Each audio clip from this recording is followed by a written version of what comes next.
હું મારા બાળકો સાથે અનાથાલયમાં દાન કરવા ગઈ હતી। ત્યાં એક 6 વર્ષની બાળકી ખૂણામાં બેસીને રડી રહી હતી। મને જોતાં જ તે દોડીને મારી પાસે આવી અને મારી સાડીનો છેડો પકડીને બોલી, મમ્મી, તમે મને લેવા આવી ગયા? અનાથ આશ્રમના ઇન્ચાર્જે જણાવ્યું કે આ બાળકી જ્યારેથી અહીં આવી છે ત્યારથી માત્ર તમારું નામ લે છે।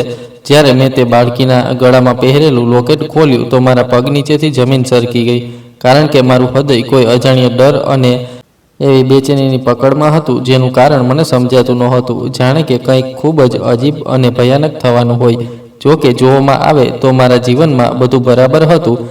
હું મારું એક સુખી અને શાંતિપૂર્ણ જીવન જીવી રહી હતી। મારું હસતું રમતું ઘર છે અને ભગવાને મને એક વહાલા સ્વસ્થ દીકરાની માતા બનાવી હતી, જેની ઉંમર હવે 6 વર્ષ થઈ ચૂકી હતી અને તે જ મારા જીવનનો એકમાત્ર સહારો છે।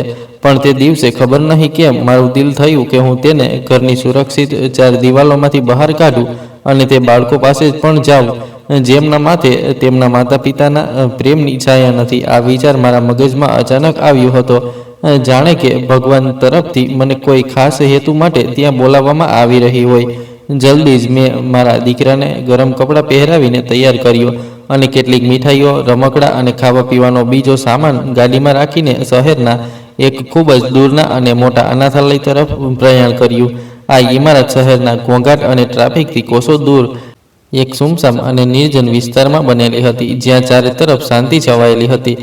રસ્તામાં પણ વિરાનતા વધતી ગઈ અને મોટા લાંબા વૃક્ષોએ સડકની બંને બાજુ છાયા કરી રાખી હતી। ગાડીનો પ્રવાસ લાંબો અને થકવી નાખનારો હતો અને તે દરમિયાન મારો દીકરો બારી બહારના દ્રશ્ય જોઈને ખૂબ ખુશ થઈ રહ્યો હતો।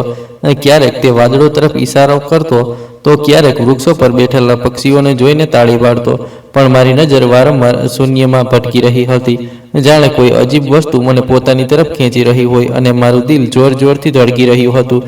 જ્યારે અમારી ગાડી અનાથાલયના મોટા જંગ લાગેલા દરવાજા સામે રોકાઈ તો એક અજીબ ઠંડી લહેર મારા શરીરમાં દોડી ગઈ અને મને ધ્રુજારી આવી ગઈ। ગેટના ગાર્ડે ભારે અવાજ સાથે દરવાજો ખોલ્યો અને અમે અંદર પ્રવેશ્યા। ઇમારતની દિવાલો જર્જરિત હતી અને તેના પર જામેલી કાળક અને જગ્યાએથી ઉખડી ગયેલો રંગ તે જગ્યાની વિરાનતા અને ઉદાસીની કહાની કહી રહ્યા હતા। હવામાં ભેજ અને એક અજીબ ગંધ વસેલી હતી, જે અવારનવાર જૂની ઇમારતોની ખાસ ઓળખ હોય છે।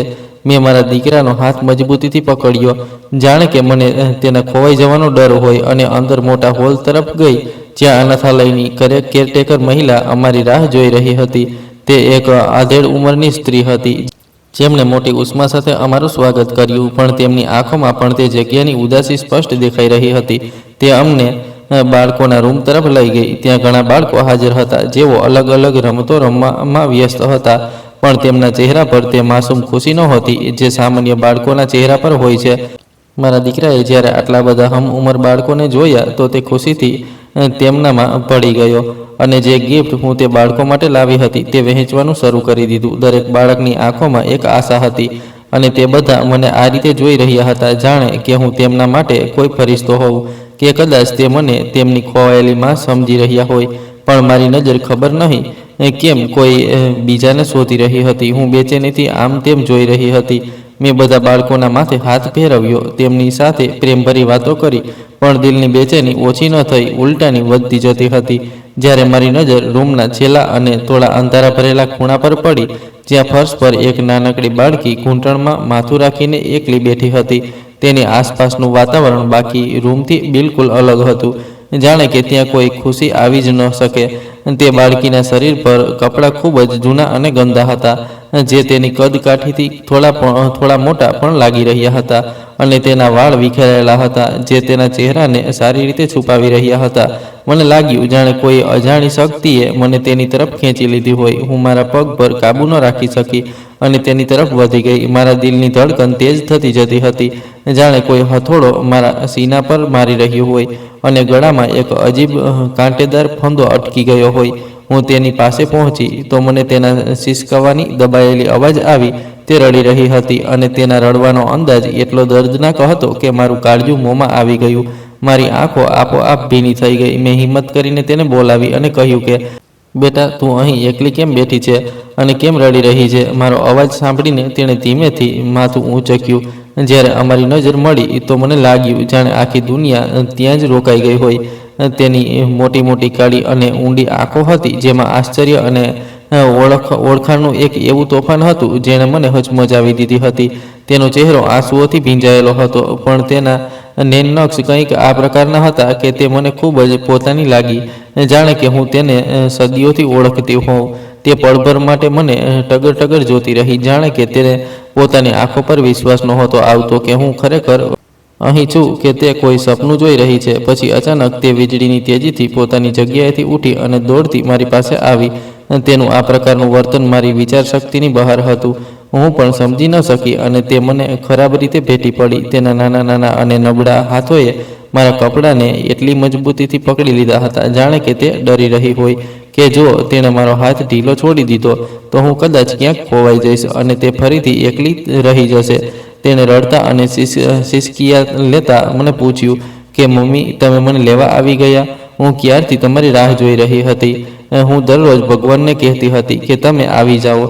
તેના મોંમાંથી મમ્મી શબ્દ સાંભળીને મારા પગ નીચેથી જમીન સરકી ગઈ અને કાનમાં સન્નાટો ગૂંજવા લાગ્યો. આ શબ્દ તેણે એટલા વિશ્વાસ અને તડપ સાથે બોલ્યો હતો કે એક ક્ષણ માટે મને એવું લાગ્યું કે કદાચ તે ખરેખર મારી જ દીકરી છે.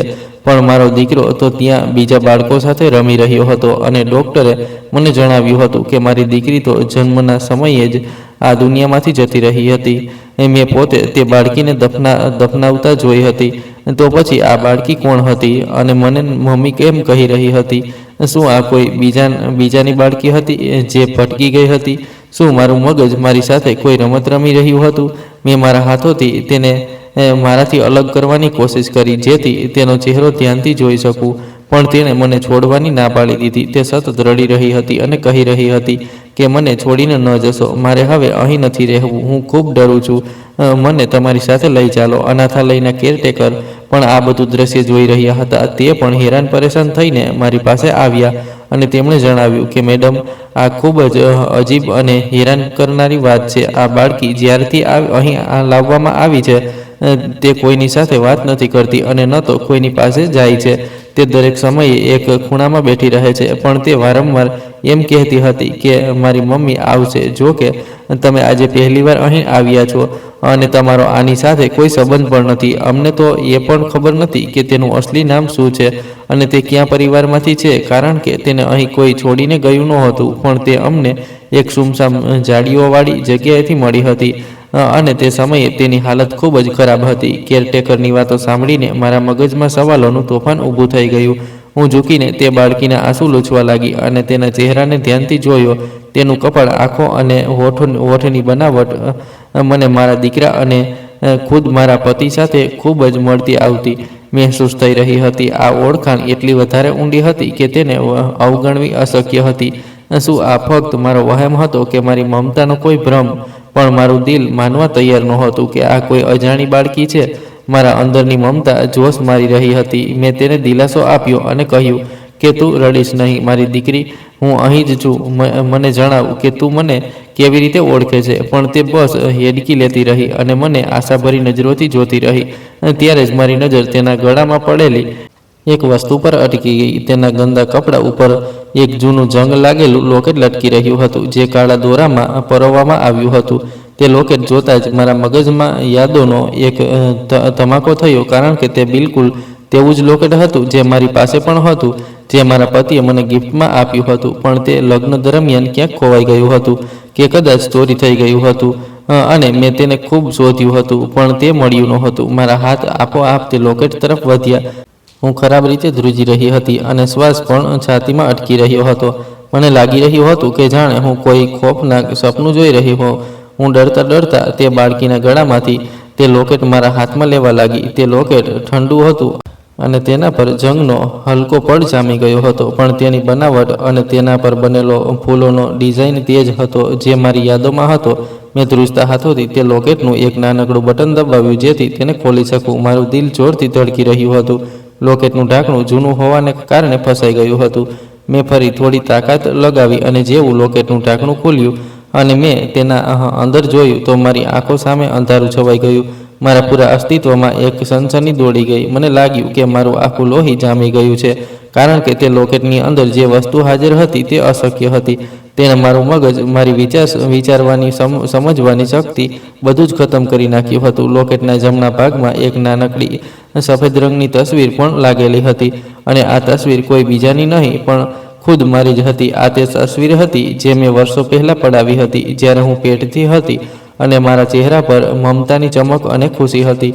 તે તસવીરમાં હું હસી રહી હતી, પણ આનાથી પણ વધારે ડરાવનારી વાત એ હતી કે તેમાં એક કાગળનો નાનકડો વળેલો ટુકડો પણ હતો જે ખૂબ પીળો પડી ચૂક્યો હતો, જે તે તસવીરના સામેના ભાગમાં એક નાના કાચની નીચે દબાયેલો હતો. મેં ધ્રુજતી આંગળીઓથી તે કાગળના ટુકડાને કાઢ્યો અને પછી તેને સીધો કર્યો. તે કાગળની હાલત ખૂબ જ કડક હતી અને તેના પર એક હોસ્પિટલની મહોર પણ લાગેલી હતી જે હવે ખૂબ જ હલકી પડી ચૂકી હતી, પણ તેના પર લખેલી વાતો હજી પણ વાંચી શકાતી હતી. તેના પર મારા પતિની જ લખાવટમાં કંઈક લખ્યું હતું જેણે મારા હોશ ઉડાવી દીધા હતા. તેના પર એક તારીખ પણ લખી હતી. આ તારીખ મારા માટે કોઈ મોતનો સંદેશથી ઓછી નહોતી, કારણ કે આ તે જ મનહૂસ તારીખ હતી જે દિવસે મારા જોડિયા બાળકોનો જન્મ થયો હતો. તે દિવસ જ્યારે મને જણાવવામાં આવ્યું હતું કે મારો દીકરો તો જીવતો છે પણ મારી દીકરી મરેલી જન્મી છે. પણ તે કાગળ પર જે લખ્યું હતું તે આ સચ્ચાઈને ખોટી સાબિત કરી રહ્યું હતું. તેના પર લખ્યું હતું કે આ રહસ્ય મારા સીનામાં હંમેશા દફન રહેશે અને સાથે જ આ બાળકીનું નામ પણ લખ્યું હતું જે મેં પ્રેગ્નન્સી દરમિયાન ખૂબ શોખથી વિચાર્યું હતું. મેં તે નામ વાંચ્યું તો મારું માથું ચકરાવા લાગ્યું. રૂમનો ઘોંઘાટ, બાળકોના અવાજો, બધું જ મારા માટે ધીમું પડી ગયું. પણ માત્ર તે બાળકી અને તે લોકેટ મારી નજરો સામે રહી ગયા. આ કેવી રીતે શક્ય હતું? જો મારી દીકરી મરી ચૂકી હતી તો પછી આ બાળકી કોણ હતી? અને તેના ગળામાં મારી તસવીર અને મારા પતિની લખાવટવાળો આ કાગળ કેવી રીતે આવ્યો? શું મને કોઈ ધોખો આપવામાં આવ્યો હતો? શું મારી સાથે કોઈ ખૂબ મોટી અને ઘીનોની રમત રમવામાં આવી હતી? મારા મગજમાં મારા પતિનો ચહેરો ફરી ગયો. તેમનું તે અજીબ વર્તન જે હોસ્પિટલમાં હતું, તેમની તે અજીબ ગભરાહટ અને ઉતાવળ જે તેમણે બાળકીને દફનાવવાના સમયે બતાવી હતી. તે બધી વાતો એક એક કરીને મારા મગજના પડદા પર કોઈ ફિલ્મની જેમ ચાલવા લાગી. મને યાદ આવ્યું કે તેમણે મને બાળકીનો ચહેરો પણ બરાબર જોવા નહોતો દીધો અને કહ્યું હતું કે મારાથી સહન નહીં થાય. મને ચક્કર આવવા લાગ્યા અને હું ત્યાં જ ફર્શ પર બાળકીની સામે બેસી ગઈ. તે બાળકી હજી પણ મારી બાજુને પકડી રહી હતી અને તેની માસૂમ અને ડરેલી આંખોમાં એક સવાલ હતો કે શું હવે બધું બરાબર થઈ જશે? પણ તેને ખબર નહોતી કે તેના ગળામાંથી નીકળેલા તે રાજે મારા જીવનના પાયા જ હલાવી દીધા હતા. મને લાગ્યું જાણે હું કોઈ દલદલમાં ધસતી જઈ રહી છું જ્યાં ચારે તરફ જૂઠ, ભ્રમ અને ધોખાનું અંધારું છે અને તે અંધારામાં માત્ર તે બાળકીની સિસકિયા મને સંભળાઈ રહી હતી જે મને પોતાની તરફ બોલાવી રહી હતી. હવે મને સમજાતું નહોતું કે હું શું કરું. હું ચીસ પાડવા માંગતી હતી. હું તે રાજને બધાની સામે લાવવા માંગતી હતી, પણ મારો અવાજ મારા ગળામાં જ દમ તોડી રહ્યો હતો, કારણ કે લોકેટમાં હાજર સચ્ચાઈ એટલી ભયાનક અને તીખી હતી કે તેણે મારી વિચારવાની, સમજવાની ક્ષમતા જ છીનવી લીધી હતી. હવે મારી સામે બે રસ્તા હતા. કાં તો હું ત્યાંથી ભાગી જાઉં અને તે રાજને એમ જ છોડી દઉં, કે પછી આ હકીકતનો સામનો કરું જે મારા હસતા વસતા જીવનને બરબાદ પણ કરી શકતી હતી.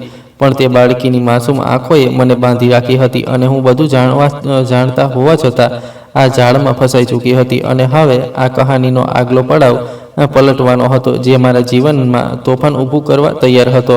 તે લોકેટ મારી મુઠ્ઠીમાં હતું અને તેની ઠંડક મારા હાથમાંથી થતી મારા દિલને સ્પર્શી રહી હતી. મને ખાતરી થઈ ચૂકી હતી કે મારું જીવન હવે પહેલાં જેવું નહીં રહે, કારણ કે મરેલી સાબિત કરી દેવામાં આવેલી ભૂતકાળની પડછાઈઓ જીવતી થઈને મારી સામે ઊભી હતી અને પોતાના જીવતા હોવાનો પુરાવો માંગી રહી હતી. અને હું એક મૂક તમાશો જોનારી બનીને મારી બરબાદીનું દ્રશ્ય જોઈ રહી હતી. અનાથાલયના તે ઠંડા અને અંધારા રૂમમાં ફર્શ પર બેઠેલા મને મહેસૂસ થઈ રહ્યું હતું કે જાણે મારા શરીરમાંથી જીવ નીકળી ગયો હોય અને હવે હું માત્ર એક ઢાંચો છું જેની અંદરનો માણસ મરી ચૂક્યો છે. મારા હાથમાં તે ઠંડુ લોકેટ હતું જેણે મારા જીવનની સૌથી ખોફનાક સચ્ચાઈને ઓકી દીધી હતી અને મારી સામે તે 6 વર્ષની માસૂમ બાળકી બેઠી હતી જેની આંખોમાં ઘણા સવાલો હતા. અનાથાલયની કેરટેકર મારા માથા પર ઊભી રહીને વારંવાર પૂછી રહી હતી, મેડમ તમારી તબિયત તો ઠીક છે? તમારો રંગ અચાનક પીળો કેમ પડી રહ્યો છે? પણ મારા કાનોમાં તેમનો અવાજ કોઈ દૂરના ખૂણેથી આવ્યો હોય તેવો મહેસૂસ થઈ રહ્યો હતો, કારણ કે મારા હોશ હવાસ પર તો અંધારું છવાઈ ગયું હતું અને આંખો સામે તે દ્રશ્ય ફરી રહ્યું હતું જે મેં હમણાં જ લોકેટની અંદર જોયું હતું. ખૂબ મુશ્કેલીથી મારા લડથડાતા અસ્તિત્વને મેં સંભાળ્યું અને દિવાલનો સહારો લઈને ઊભી થઈ.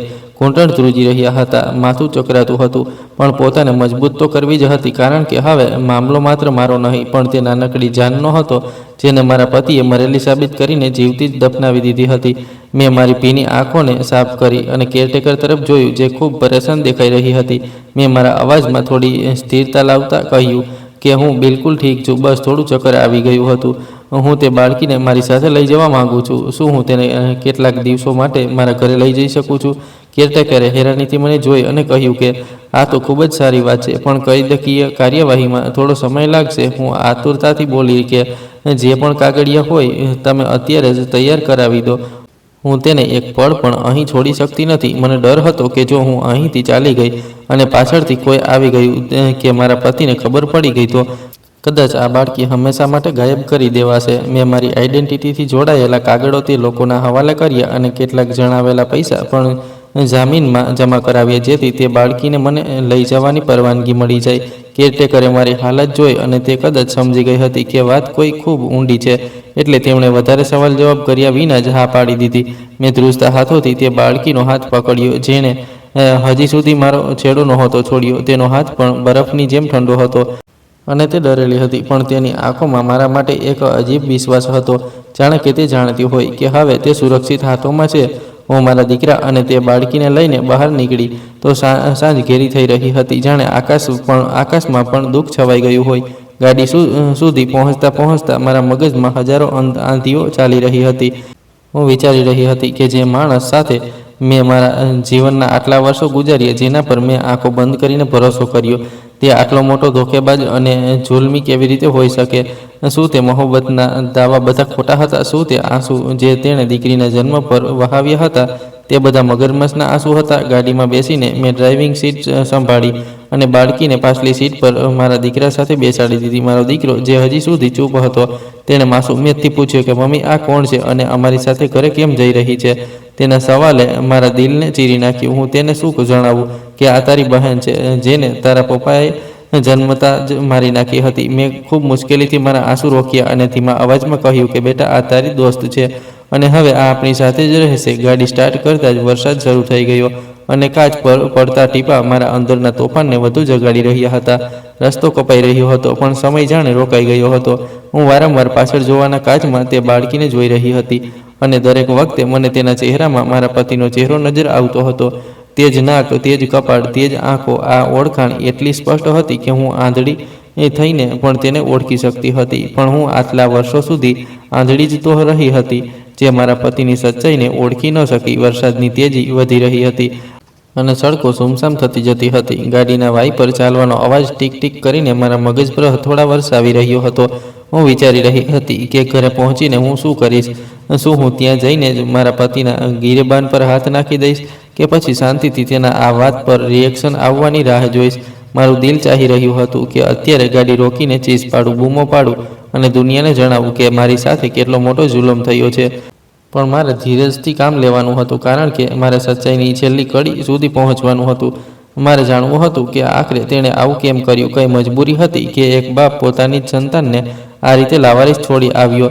તે સવાલોના જવાબ મને માત્ર તે જ આપી શકતો હતો. ઘરનું અંતર ઓછું થતું જતું હતું અને મારા દિલની ધડકનો વધી રહી હતી. હું એક એવા ઘર તરફ જઈ રહી હતી જે મને ઘર નહીં પણ એક જૂઠનો કિલ્લો લાગી રહ્યું હતું, જ્યાં દરેક દિવાલ અને દરેક ઈંટમાં છળ છુપાયેલો હતો. જ્યારે ગાડી ઘરના ગેટ પર પહોંચી તો મેં જોયું કે લોન્જની લાઇટો ચાલુ હતી, જેનો મતલબ હતો કે તે ઘરે આવી ચૂક્યા હતા. મારો હાથ સ્ટેરિંગ પર જામી ગયો અને મને એક પળ માટે ડર મહેસૂસ થયો કે હવે મારો સામનો તે માણસ સાથે થશે જેને અસલી ચહેરો હું આજે પહેલીવાર જોઈશ. મેં ઊંડો શ્વાસ લીધો અને મારા અંદરની મમતાને જગાડી, જેણે મને સિંહણની જેમ બહાદુર બનાવી દીધી હતી. મેં ગાડી પોર્ચમાં ઊભી કરી અને બાળકોને લઈને ઉતરી. વરસાદમાં પલળતા અમે દરવાજા સુધી પહોંચ્યા. મારો દીકરો ખુશીથી દોડતો અંદર ગયો અને જોરથી બૂમ પાડી, પપ્પા જુઓ, અમે કોને લઈને આવ્યા છીએ. હું બાળકીનો હાથ પકડીને હતી અને ધીમે ધીમે અંદર ગઈ. સામે લોન્જમાં તે સોફા પર જ બેસીને અખબાર વાંચી રહ્યા હતા અને ચાનો કપ તેમની સામે રાખ્યો હતો. દીકરાનો અવાજ સાંભળીને તેમણે હસીને માથું ઊંચક્યું અને બોલ્યા, અરે મારા વહાલા દીકરા, તમે લોકો આવી ગયા. અને પછી તેમની નજર મારા પાછળ ઊભેલી તે બાળકી પર પડી અને તે ક્ષણ મારા જીવનનો સૌથી લાંબો અને નિર્ણય લેવાનો પણ હતો. હું તેમના ચહેરાના એક એક એક્સપ્રેશનને વાંચવા માટે તૈયાર હતી. જેવી તેમની નજર તે બાળકીના ચહેરા પર પડી, તેમની સ્મિત કોઈ બુજાઈ ગયેલા દીવાની જેમ ગાયબ થઈ ગઈ. તેમના હાથમાં પકડેલું અખબાર ધ્રુજવા લાગ્યું અને ચહેરાનો રંગ એવો ઉડી ગયો જાણે કે લોહી જ ન બચ્યું હોય. તેમની આંખો ફાટી રહી ગઈ અને તે બિલકુલ પથ્થર બનીને તે બાળકીને જોતા રહ્યા, જાણે તેમણે કોઈ ભૂત જોઈ લીધું હોય. રૂમમાં એક ભયંકર ખામોશી છવાઈ ગઈ, જેમાં માત્ર દિવાલની ઘડિયાળની ટીક ટીક અને બહાર વરસતા વરસાદનો અવાજ સંભળાઈ રહ્યો હતો. મારો દીકરો હજી સુધી તેમના પગથી વીંટાળાયેલો હતો, પણ તે તેને મહેસૂસ પણ નહોતા કરી શકતા. તેમનું બધું ધ્યાન તે બાળકી પર જ હતું, જે મારા પાછળ છુપાવવાની કોશિશ કરી રહી હતી. કારણ કે કદાચ પોતાના પણાના હોવા છતાં પણ તે આ અજાણ્યા માહોલથી ડરી રહી હતી. મેં ખામોશી તોડી અને મારા અવાજને એકદમ સ્થિર રાખતા કહ્યું કે અમે અનાથાલય ગયા હતા. ત્યાં આ બાળકી એકલી બેસીને રડી રહી હતી. મને તેના પર દયા આવી તો હું તેને સાથે લઈ આવી. શું મેં કંઈ ખોટું કર્યું? મેં જાણી જોઈને આ સવાલ કર્યો, જેથી હું જોઈ શકું કે તે આનો શું જવાબ આપે છે. મારા સવાલ પર તે ચોંકી ગયા, જાણે કોઈ ઊંડી ઊંઘમાંથી જાગ્યા હોય. તેમણે ગભરાહટમાં અખબાર ટેબલ પર મૂક્યું અને લથડતા અવાજમાં કહ્યું કે નહીં, તે સારું કર્યું. આ તો ખૂબ જ ભલાઈનું કામ છે, પણ તું તેને અહીં ઘરે કેમ લઈને આવી છે? મતલબ આપણે લોકો કેવી રીતે જાણીએ પણ નહીં કે આ કોણ છે, આ ક્યાંથી આવી છે? તેમના અંદાજમાં છુપાયેલો ડર અને ગભરાહટ સ્પષ્ટ મહેસૂસ કરી શકાતી હતી. તે મારાથી નજર ચોરવવાની કોશિશ કરી રહ્યા હતા અને વારંવાર પોતાના માથા પર આવતા પરસેવાને લૂછી રહ્યા હતા. જો કે રૂમમાં ઠંડી હતી. મેં તેમની આંખોમાં આંખો નાખીને કહ્યું કે મને નથી ખબર કે આ કોણ છે, પણ અજીબ વાત એ છે કે આ મને ઓળખે છે અને મને મમ્મી કહી રહી છે. અને અનાથાલયવાળાઓએ પણ જણાવ્યું કે આ જ્યારથી ત્યાં છે વારંવાર એમ કહી રહી હતી કે મારી મમ્મી આવશે. તમને આ સાંભળીને આશ્ચર્ય ન થયું? મારી આ વાત સાંભળતા જ તે વધુ ગભરાઈ ગયા અને પાણીનો ગ્લાસ ઉઠાવીને એક જ શ્વાસે પી ગયા. પછી કહેવા લાગ્યા કે અરે આ તો બાળકી છે, બહેકી જાય છે. મેં કહ્યું પણ જુઓ, તેની શકલ પણ કેટલી મળતી આવે છે ને તમારી સાથે. તો કહેવા લાગ્યા અરે આવું તો ઘણીવાર થાય છે કે કોઈક સાથે ચહેરો મળી જાય છે. તું તેના વિશે વધારે ન વિચાર અને તેને પાછી મૂકી આવ. આપણે કોઈ અજાણી મુસીબતને ઘરમાં ન રાખી શકીએ. તેમની આ વાત સાંભળીને મારા તન બદનમાં આગ લાગી ગઈ. તે પોતાની જ દીકરીને અજાણી મુસીબત કહી રહ્યા હતા. મેં મારા ગુસ્સા પર કાબૂ રાખતા કહ્યું કે હું તેને પાછી નહીં છોડું જ્યાં સુધી તેના માતા પિતાની ખબર ન પડી જાય. તે અહીં જ રહેશે અને એમ પણ મને તેની શકલ કંઈક વધારે જ જાણીતી લાગી રહી છે. તમે પણ ધ્યાનથી જુઓ અને કે શું આ તમને કોઈની યાદ નથી અપાવી રહી? મેં બાળકીને મારા પાછળથી કાઢીને સામે કરી. તે બાળકી ડરતા તેમની તરફ જોવા લાગી. જેવી તે બાળકી અને મારા પતિની નજરો મળી, મેં જોયું કે મારા પતિની આંખોમાં અજીબ ચમક આવી, જે તરત જ પસ્તાવા કે કદાચ ખોફમાં બદલાઈ ગઈ. તેમણે તરત નજર હટાવી લીધી અને ગુસ્સાથી બોલ્યા કે મને શું ખબર કે આ કોના જેવી દેખાય છે? હું ખૂબ થાકી ગયો છું, મારે આરામ કરવો છે. અને આ કહીને તે તેજીથી ઉઠીને પોતાના રૂમ તરફ જવા લાગ્યા. તેમના આ રીતે ભાગી જવું એ વાતનો પુરાવો હતો કે ચોરની દાઢીમાં તણખલું છે. મેં પણ હાર ન માની અને બાળકીને નોકરાણીની હવાલે કરીને તેમની પાછળ રૂમમાં ચાલી ગઈ. રૂમમાં જઈને મેં જોયું કે તે બારી પાસે ઊભા બહાર અંધારામાં ઘૂરી રહ્યા હતા અને તેમના બંને હાથ મુઠ્ઠીની શકલમાં બંધ હતા. મેં દરવાજો બંધ કર્યો અને તેમની પાસે જઈને ઊભી થઈ ગઈ. મારા હાથમાં હજી પણ લોકેટ હતું, જે મેં મારી મુઠ્ઠીમાં છુપાવેલું હતું. મેં તેમની પીઠ તરફ જોતા કહ્યું કે આજે અનાથાલયમાં મને એક બીજી વસ્તુ પણ મળી છે, જે કદાચ તમારી દિલચસ્પીનું કારણ હોય. મારી વાત સાંભળીને તે પલટ્યા અને સવાલિયા નજરોથી મને જોવા લાગ્યા. મેં ધીમેથી મારી મુઠ્ઠી ખોલી અને તે જંગ લાગેલું લોકેટ તેમની સામે કરી દીધું. તે લોકેટ જોતાં જ તેમના મોંમાંથી એક હલકી ચીસ નીકળી ગઈ અને તે 2 પગલાં પાછળ હટી ગયા, જાણે કે મેં તેમની સામે કોઈ ઝેરી જાડો સાપ રાખી દીધો હોય. તેમનો ચહેરો જે પહેલાંથી જ સફેદ હતો, હવે તો તે વધુ સફેદ પડી ગયો. તેમણે હકલાતા કહ્યું કે આ તને ક્યાંથી મળ્યું? મેં તેમની આંખોમાં જોતા કહ્યું કે આ બાળકીના ગળામાં હતું અને તમે જાણો છો કે આની અંદર શું છે? તે ચૂપ રહ્યા. બસ તેમના શ્વાસ તેજ ચાલવા લાગ્યા. મેં લોકેટનું બટન દબાવ્યું અને તેને ખોલીને તેમની સામે કર્યું, જેમાં મારી તસવીર અને તેમનો લખેલો તે કાગળ હતો. મેં કહ્યું કે આમાં મારી તસવીર છે અને આ કાગળ જેના પર તમારી હેન્ડરાઇટિંગ છે અને તે તારીખ પણ લખી છે જે આપણા બાળકોના જન્મની તારીખ છે. શું હજી પણ તમે એમ કહેશો કે આ કોઈ અજાણી મુસીબત છે? શું હજી પણ તમે આને નથી ઓળખતા? મારા સવાલ તીરોની જેમ તેમના અસ્તિત્વમાં ખૂંપી રહ્યા હતા. તે દિવાલ સાથે અડી ગયા અને તેમની પાસે હવે બોલવા માટે શબ્દો ખતમ થઈ ગયા હતા. રૂમની હવામાં તણાવ એટલો વધી ગયો હતો કે શ્વાસ લેવો પણ મુશ્કેલ થઈ ગયો હતો. મેં એક પગલું વધુ આગળ વધાર્યું અને ચીસ પાડીને કહ્યું, બોલો છો કેમ નહીં? મને જવાબ જોઈએ. શું આ મારી તે જ દીકરી છે જેને તમે કહ્યું હતું કે તે મરી ચૂકી છે? શું હું એક જીવતી લાશ પર આંસુ વહાવી રહી હતી? મારો અવાજ ગૂંજવા લાગ્યો. તો તે ઘૂંટણભેર જમીન પર બેસી ગયા અને પોતાનું માથું બંને હાથોમાં પકડી લીધું. તેમનો આ અંદાજ અફસોસનો તો હતો પણ પશ્ચાતાપનો નહીં. તેમણે માથું ઝુકાવીને દબાયેલા અવાજમાં કહ્યું કે તમે મને ખોટો સમજી રહ્યા છો. કહાની તે નથી જે તમે વિચારી રહ્યા છો. હા, આની પાછળ ખૂબ મોટું કારણ છે. એક એવું રાજ છે જે હું તમને ક્યારેય જણાવવા નહોતો માંગતો, કારણ કે જો તે રાજ ખોલી જાત તો આપણું ઘર બરબાદ થઈ જાત. હું એક મોટા ડરને કારણે તેને દૂર કરી ચૂક્યો હતો, પણ કિસ્મત તેને પાછી લઈ આવી. તેમના આ શબ્દો મારા માટે વધુ ગૂંચવણ વધારવા લાગ્યા. હું ઝૂકીને તેમનો ગિરેબાન પકડીને જોરથી ઝકઝોરતા કહ્યું કે તમે મને કોઈ કહાની ન સંભળાવો. મારે માત્ર સચ્ચાઈ જાણવી છે. કયું રાજ છે? કેવી રીતે ઘર બરબાદ થાત? શું એક માસૂમની જાનની કિંમત આપણા ઘરથી વધારે હતી? તમે મને ધોકો આપ્યો છે અને હવે તમે કોયડો પૂછી રહ્યા છો? તેમણે મારી તરફ જોયું તો તેમની આંખોમાં આંસુ હતા, પણ તે આંસુ પશ્ચાતાપના હતા કે પછી એક્ટિંગ કરવાના હતા તે હું નિર્ણય નહોતી કરી શકતી. તેમણે મારો હાથ પોતાના ગિરેબાન પરથી હટાવ્યો અને ઊભા થઈ ગયા. પછી એક અજીબ અંદાજમાં બોલ્યા કે જો હું તમને જણાવી દઉં કે આ બાળકી જીવતી કેમ છે અને અહીં કેમ છે તો તમે કદાચ સહન નહીં કરી શકો. તમે સમજી રહ્યા છો કે મેં તેને મારવાની કોશિશ કરી છે, પણ સચ્ચાઈ તો એ છે કે હું તેને બચાવવાની કોશિશ કરી રહ્યો હતો. તેમની વાતોએ મારી હેરાનીને વધુ વધારી દીધી. હવે મને લાગી રહ્યું હતું કે મામલો માત્ર દીકરાની ચાહત કે કોઈ બીજી વાતનો નહીં, પણ કદાચ કંઈક બીજું જ છે. કોઈ એવો દુશ્મન કે પછી કોઈ એવી ખાનદાની દુશ્મની જેનાથી હું બેખબર હતી. પણ તે સમયે મારી સામે માત્ર એક જ સચ્ચાઈ હતી કે મારી દીકરી જીવતી હતી અને મારા પતિએ મારાથી આ વાત છુપાવી હતી. મેં કડક અંદાજમાં કહ્યું, મારે દરેક વાત જાણવી છે, ભલે તે કેટલી કડવી કેમ ન હોય. પણ તેમણે મારી વાત કાપી દીધી અને કહ્યું કે અત્યારે નહીં, હજી સમય નથી આવ્યો.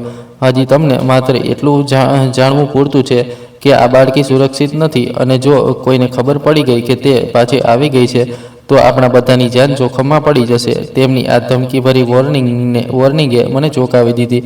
શું ખરેખર અમે જોખમમાં હતા કે પછી આ હજી પણ કોઈ નવો ડ્રામા કરવામાં આવી રહ્યો હતો? હું કંઈક બીજું પૂછવા જ જઈ રહી હતી કે અચાનક દરવાજા પર જોરથી દસ્તક થઈ અને સાથે જ બહારથી નોકરાણીનો ગભરાયેલો અવાજ આવ્યો, મેડમ જલ્દી બહાર આવો, તે બાળકી બેહોશ થઈ ગઈ છે અને તેના નાકમાંથી લોહી વહી રહ્યું છે. આ સાંભળતા જ હું અને મારા પતિ બંને દરવાજા તરફ ભાગ્યા. મારા પતિના ચહેરા પર જે ડર હવે દેખાઈ રહ્યો હતો તે પહેલાંથી ક્યાંય વધારે ભયાનક થઈ ચૂક્યો હતો, જાણે કે તેમને કોઈ એવી જ વાતનો ડર હોય જે હવે સાચી થવા જઈ રહી હતી. અમે લોન્જમાં પહોંચ્યા તો જોયું કે તે બાળકી ગાદલા પર બેહોશ પડી હતી અને તેનો રંગ નીળો પડી રહ્યો હતો. મારો દીકરો રડી રહ્યો હતો અને નોકરાણી તેના ચહેરા પર પાણી છાંટી રહી હતી. મેં દોડીને તેને ઉઠાવી અને મારા ખોળામાં રાખી. તેનું શરીર આગની જેમ તપી રહ્યું હતું. મારા પતિએ તરત જ ફોન કાઢ્યો અને કોઈને કોલ કરવા લાગ્યા, પણ તેમના શબ્દોએ મારા પગ નીચેથી બચેલી જમીન પણ ખેંચી લીધી. તે ફોન પર કહી રહ્યા હતા કે ડૉક્ટર સાહેબ જલ્દી આવો, તે પાછી આવી ગઈ છે અને તેના લક્ષણો ફરીથી દેખાવા લાગ્યા છે. તે જ બીમારી જે તે સમયે હતી. જલ્દી પહોંચો, નહીં તો ખૂબ મોડું થઈ જશે. આ સાંભળીને હું પથ્થરની થઈ ગઈ. મતલબ કે મામલો માત્ર છુપાવવાનો નહોતો, પણ કોઈ બીમારી, કોઈ એવું મોટું કારણ પણ હતું જેનો મને અહેસાસ જ નહોતો. પણ એક નાનકડી બાળકીને ભલા એવી કઈ બીમારી હોઈ શકે જેના કારણે તેને પોતાની માંથી જ અલગ કરી દેવામાં આવે? મેં સવાલિયા નજરોથી મારા પતિને જોયા, જે હવે ફોન મૂકીને બાળકીની નબજ ચેક કરી રહ્યા હતા. તેમના હાથોની મહારત જણાવી રહી હતી કે તે આ પ્રકારની સિચ્યુએશનમાંથી પહેલાં પણ પસાર થઈ ચૂક્યા છે. તેમણે મને જોયા વિના જ કહ્યું કે આપણે તેને હોસ્પિટલ લઈ જવી પડશે, પણ કોઈ સાધારણ હોસ્પિટલમાં નહીં. આપણે ત્યાં જ જવું પડશે જ્યાં તેનો જન્મ થયો હતો, તે જૂની હોસ્પિટલ. શહેરથી બહાર તેમની આ વાત સાંભળીને મારા રૂંવાટા ઊભા થઈ ગયા, કારણ કે તે હોસ્પિટલ તો વર્ષો પહેલાં જ બંધ થઈ ચૂકી હતી અને હવે વીરાન પડી હતી. ત્યાં ભલા હવે જવાનો શું મતલબ છે? મેં રોકાવા ચાહ્યું, પણ બાળકીની હાલત જોઈને પછી હું ચૂપ થઈ ગઈ. અમે તેને ઉઠાવી અને ફરી ગાડી તરફ ભાગ્યા. વરસાદ હવે તોફાનમાં બદલાઈ ચૂક્યો હતો અને રાતનું અંધારું વધુ ઘેરું થઈ ગયું હતું. ગાડીમાં બેસતા જ મારા પતિએ ડ્રાઇવિંગ સીટ સંભાળી અને ગાડીને આડેધડ રફતારથી દોડાવવાનું શરૂ કરી દીધું. હું પાછલી સીટ પર બાળકીનું માથું ખોળામાં લઈને બેઠી હતી અને મારો દીકરો મારી સાથે જ સંકોચાઈને બેઠો હતો.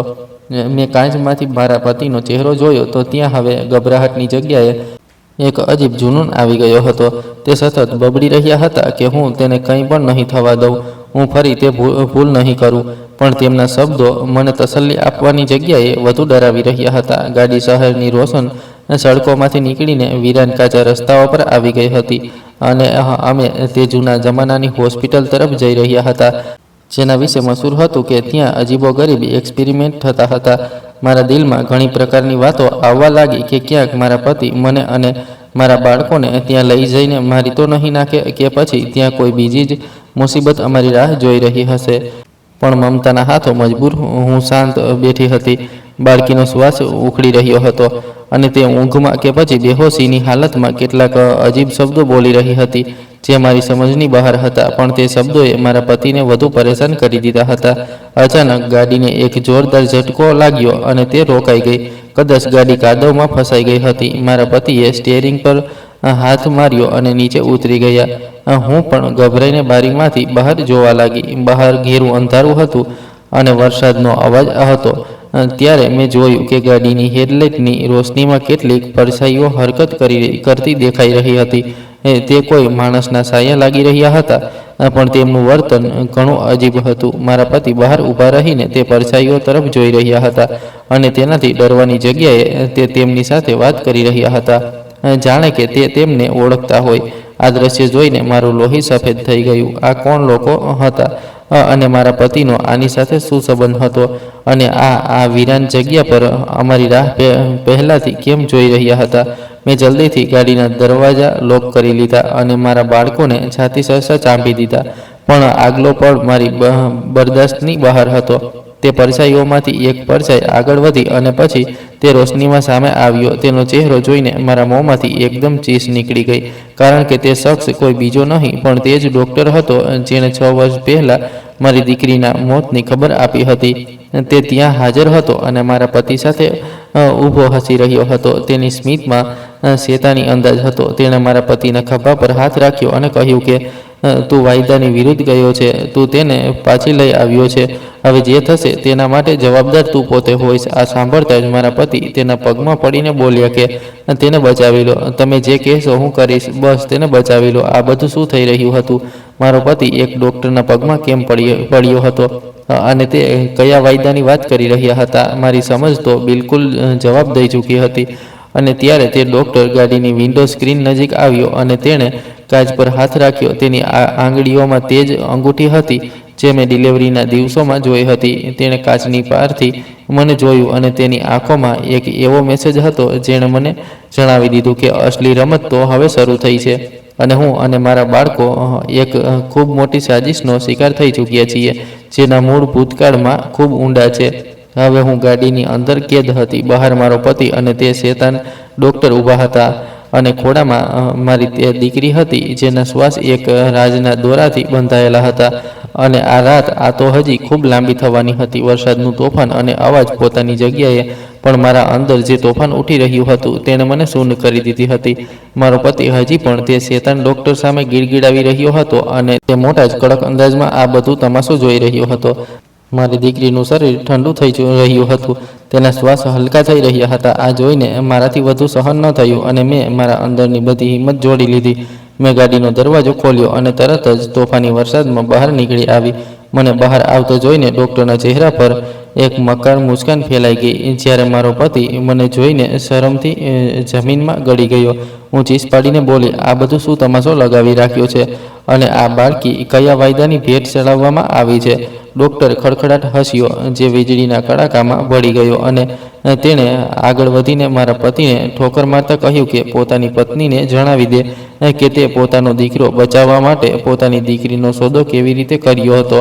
આ સાંભળતા જ મને લાગ્યું જાણે આકાશ મારા માથા પર તૂટી પડ્યું હોય. હું હેરાની અને નફરતથી મારા પતિ તરફ જોવા લાગી, જે વરસાદના પાણી અને પોતાના આંસુઓમાં ભીંજાયેલો એક મુજરીમની જેમ ઊભો હતો. તેણે ભારે અવાજમાં સ્વીકાર્યું કે જ્યારે આ જોડિયા બાળકો જન્મ્યા તો ડૉક્ટરે જણાવ્યું હતું કે આપણો દીકરો એક એવી રેર અને જાનલેવા બીમારીનો શિકાર છે જેનો ઈલાજ શક્ય નથી. તે થોડા જ દિવસોમાં મરી જશે.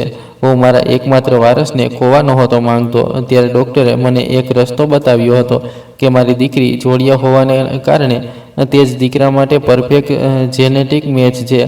તેના શરીરમાં તે ઇમ્યુન સેલ્સ છે જે મારા દીકરાને જીવતો રાખી શકે છે. ડૉક્ટરે કહ્યું, ઈલાજ સહેલો નથી. આ લાંબો પ્રોસેસ છે અને સૌથી જરૂરી વાત એ હતી કે બાળકીને આ લોકોની દેખરેખમાં રહેવું પડશે. એટલે તે બાળકી મારે આમને સોંપવી પડી, કારણ કે મારે મારા દીકરાને બચાવવાનો હતો, જે કારણે તેને ખાસ કરીને અલગ દેખરેખમાં રાખવું મજબૂરી બની ગયું. પણ આ બધું કેવી રીતે શક્ય થાય? આ જ્યારે મેં ડૉક્ટરને કહ્યું તો તેણે કહ્યું કે તું દીકરીને મરેલી સાબિત કરી દે. આના પછી આ લોકો અમારી બાળકીને પોતાની ગુપ્ત લેબોરેટરીમાં રાખવા લાગ્યા અને અહીં બદલામાં આપણા દીકરાની જિંદગી મળી ગઈ. હું દીકરાના પ્રેમ અને પોતાના પરિવારના નામને જીવંત રાખવાના લાલચમાં આવીને પોતાની જ દીકરીને જીવતી લાશ બનાવીને મોકલી દીધી. આ લોકેટ મેં એટલે આપ્યું હતું કે જો ક્યારેક મારો જમીર જાગી જાય તો હું તેને ઓળખી શકું. આ બધું સાંભળીને મને મારા કાનો પર વિશ્વાસ નહોતો આવતો. એક પિતા આટલો જુલ્મી કેવી રીતે હોઈ શકે કે દીકરાની જિંદગી માટે દીકરીનું બલિદાન કરી દે?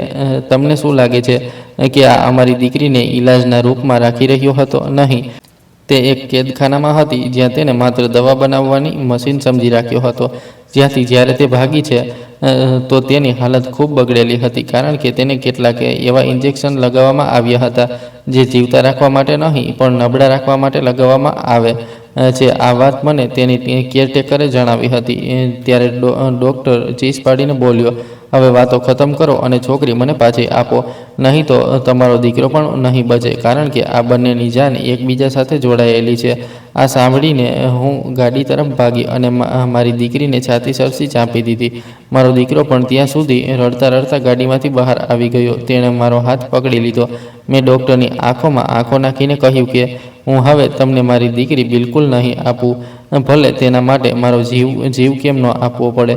તમે મારા પતિની નબળાઈ અને તેની બેવકૂફીનો ફાયદો ઉઠાવ્યો છે, પણ હું સમજી ચૂકી છું કે જિંદગી અને મોત માત્ર ભગવાનના હાથમાં છે, તમારા જેવા કસાઈઓના હાથમાં નહીં. મારો પતિ, જે અત્યાર સુધી ચૂપ હતો, તેણે જ્યારે મને અને બાળકોને એકસાથે ઊભા જોયા તો કદાચ તેના અંદરની ગેરત પણ જાગી ગઈ કે કદાચ પિતાનો તે જજ્બો જે વર્ષોથી દબાયેલો હતો તે અચાનક હુમલાખોર બની ગયો.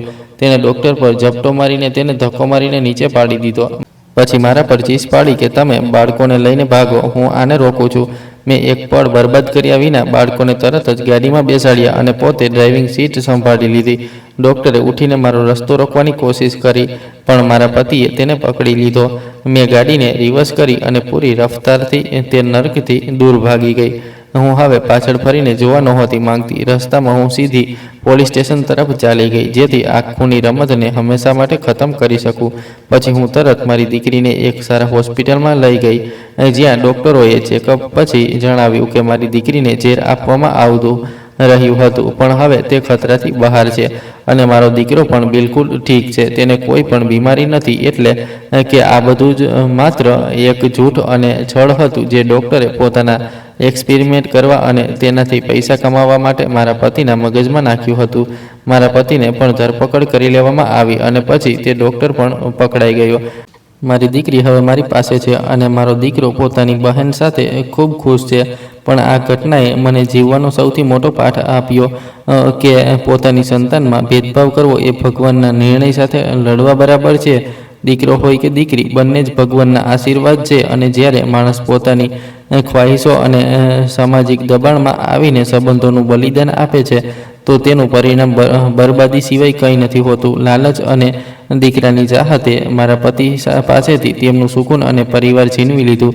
અને મને આ શીખવ્યું કે સચ્ચાઈ ભલે ગમે તેટલી ઊંડાઈમાં દફન કેમ ન હોય, એક દિવસ તે બહાર આવે છે અને પોતાની સાથે છુપાયેલા દરેક ગુનાને બેનકાબ કરી દે છે. આજે હું મારા બંને બાળકો સાથે ભલે એકલી રહી છું, પણ ખૂબ સુકૂનમાં છું, કારણ કે હવે અમારી આસપાસ કોઈ પણ જૂઠ નથી. તો મિત્રો, જો તમને આ કહાની પસંદ આવી છે અને તમે કયા શહેરથી આ કહાની સાંભળી રહ્યા છો, કોમેન્ટમાં અમને જરૂર જણાવો. વિડીયોને લાઇક કરો, હાઈપ આપો અને વધુમાં વધુ શેર કરો. ચેનલ પર નવા છો તો સબસ્ક્રાઈબ કરો અને નોટિફિકેશન બેલ દબાવો, જેથી આગલી અપડેટ સૌથી પહેલાં તમને મળે. આ કહાની એ સંપૂર્ણપણે કાલ્પનિક છે. તેમાં દેખાડવામાં આવેલા પાત્રો, ઘટનાઓ અને સ્થળો લેખકની કલ્પના પર આધારિત છે. કોઈ પણ વ્યક્તિ, વાસ્તવિક વ્યક્તિ કે ઘટના સાથે સમાનતા હોય તો તે માત્ર સંયોગ છે. કહાનીમાં દેખાડવામાં આવેલા મેડિકલ સીન અને ઇલાજ માત્ર કહાનીના ઉદ્દેશ માટે છે. આના વાસ્તવિક ચિકિત્સા સલાહ ન સમજો. કોઈ પણ સમસ્યા માટે ડૉક્ટરની સલાહ લો. આનો ઉદ્દેશ્ય મનોરંજનની સાથે સમાજને દીકરા દીકરીમાં ભેદભાવ ન કરવાનો સંદેશ પણ આપવાનો છે. ધન્યવાદ.